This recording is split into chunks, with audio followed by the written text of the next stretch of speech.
to today's show. I just saw this on the channel Millions Will Rise. I'll leave a link up below. He reported on this, and then I looked into it. This might be the most absurd thing that I've ever seen in my life. And I'm not kidding. I'm not being sarcastic or over the top. Get this.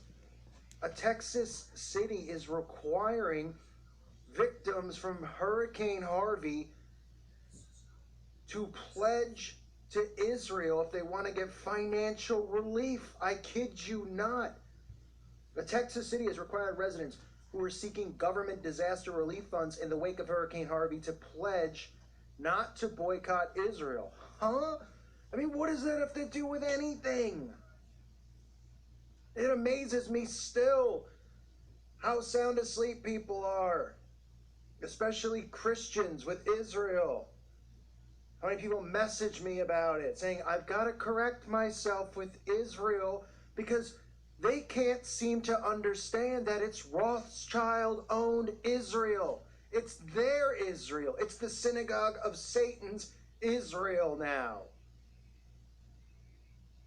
And they're sitting here saying, if people want relief, financial relief, they have to pledge not to boycott Israel. The city of Dickinson, about 30 miles south of Houston, posted grant applications for anyone seeking money for repairs after the Category 4 storm. Local officials say the pro-Israel clause is required under a Texas state law enacted earlier this year. This is unbelievable. The application has drawn a strong rebuke from free speech activists. In the 4-page recovery aid application posted on the city's website, a section reads, quote, by executing this agreement below, the applicant verifies that the applicant, 1, does not boycott Israel, and 2, will not boycott Israel during the term of this agreement.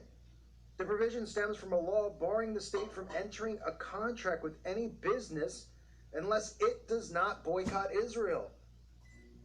Funny to me, and so many Christians are asleep to this, right? And they're like, oh man, they're really destroying Christianity. We have to be, the world is satanic. We have to be pro-Israel. Why would they put a clause like this in here? I mean, people just are so blinded by what's going on. This is one of the most unbelievable ha's that I've ever seen in my life. These businesses cannot boycott Israel. These people can't get financial relief unless they promise and sign an agreement to never boycott Israel. It says boycotting Israel includes any action intended to penalize, inflict economic harm on, or limit commercial relations specifically with Israel, according to this law. The law, which is known as anti-BDS, was signed by Republican Governor Greg Abbott in May. Anti-Israel policies are anti-Texas policies, and we will not tolerate such actions against an important ally? How are people not seeing this? This is frightening. Remember, folks, in America, Israel comes before America. Yet the Christians still think that they're talking about God's people and Israel. I mean, it's amazing, the dumbing down. Because it goes across Christian channels and Christian truthers too. Constantly just not getting it. Yeah, they're doing all of this stuff for God's people. They want to make sure that nobody boycotts or goes against God's chosen people, Israel. Because they care so much about Christians. That's why they mock Jesus Christ every chance they get. That's why they ban Bibles, burn Bibles, won't allow Bibles to be read in school, won't allow people to quote the Bible publicly, won't allow you to have a Bible verse on your desk at a job, and they're discharged members of the military if they go around telling other people the good news about salvation through Jesus Christ. It says the American Civil Liberties Union criticized the city for the requirement, saying it was an egregious violation of free speech rights under the First Amendment. It says the First Amendment protects Americans' right to boycott, and the government cannot condition hurricane relief, or any other public benefit on a commitment to refrain from protected political expression, said the legal director of ACLU's Texas chapter. Texas is not the only state to require this provision. The ACLU is suing on behalf of a public school teacher in Kansas over a similar anti-BDS law. Hurricane Harvey made landfall on August 25th and was the first of a series of hurricanes to hit the Gulf. And it just goes on to give statistics in regards to the damage and everything that went on there. So, folks, I ask you this. If you're somebody who is a Christian, who listens to a lot of these types of channels like mine and others, how in the world can you think that society is so satanic, they're coming for Christians, they're going against Christians, they're putting laws in place that you can't speak against Israel? And you think that that's because they're trying to protect God's chosen people? Hello? This is unbelievable. What does one have to do with the other?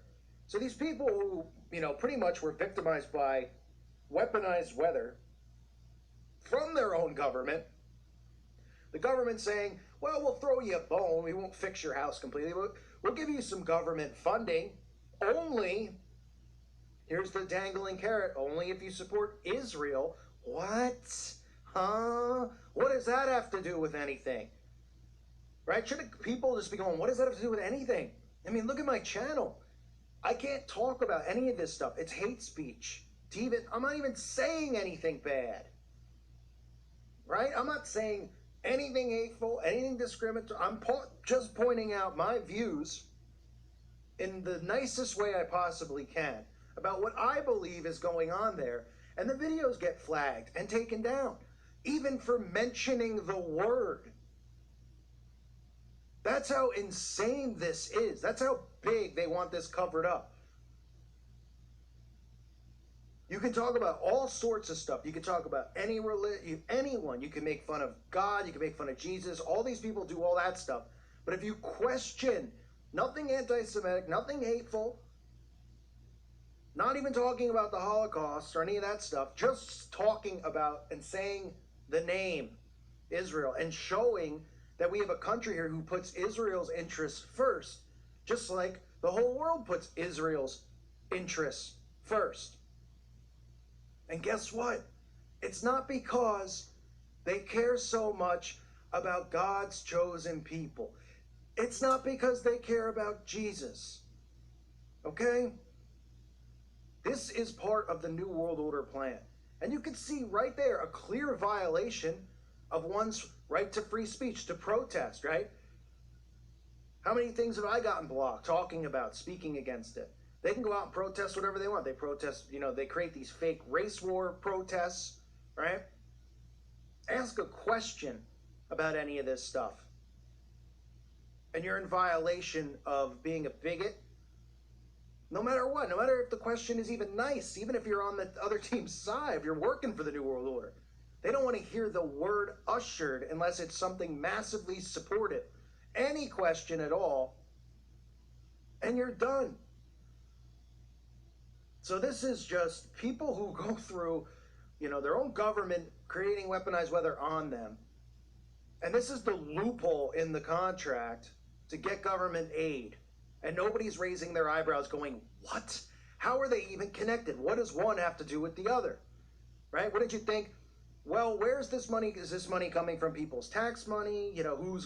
What government agency is responsible? No. They're just like, oh, it doesn't matter. Just, we have to sign a contract here that says you won't boycott Israel. Otherwise, we'll throw you in a FEMA camp. Because what happens if they break that? Right? What if they break that agreement? What if one of them starts a YouTube channel asking questions about it and they say, oh, okay, well, you broke it. Now we're not going to give you any finances anymore and we're going to throw you in jail. That's how crazy this is. This has to be one of the most mind-blowing things that I've seen in a really long time. It makes no sense. It's so ridiculous that it should wake up so many. Now, again, this isn't going to get national news. This isn't going to get headline news. Because then people are on the net, if it ever hit the mainstream media, they would go, well, what's the problem? What's the problem with that? You know, why do they, you know, need to boycott it? They should support it. We all should. Huh? Right? That's the narrative they would spin, and everybody would go, yeah, you're right, we all should. I mean, why would you boycott it?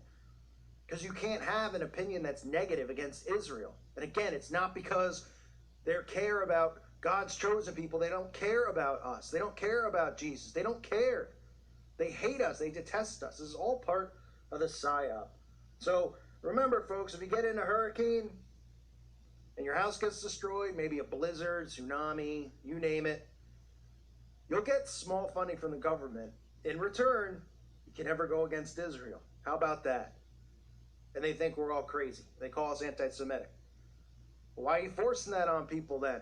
If this is a country that's about free speech?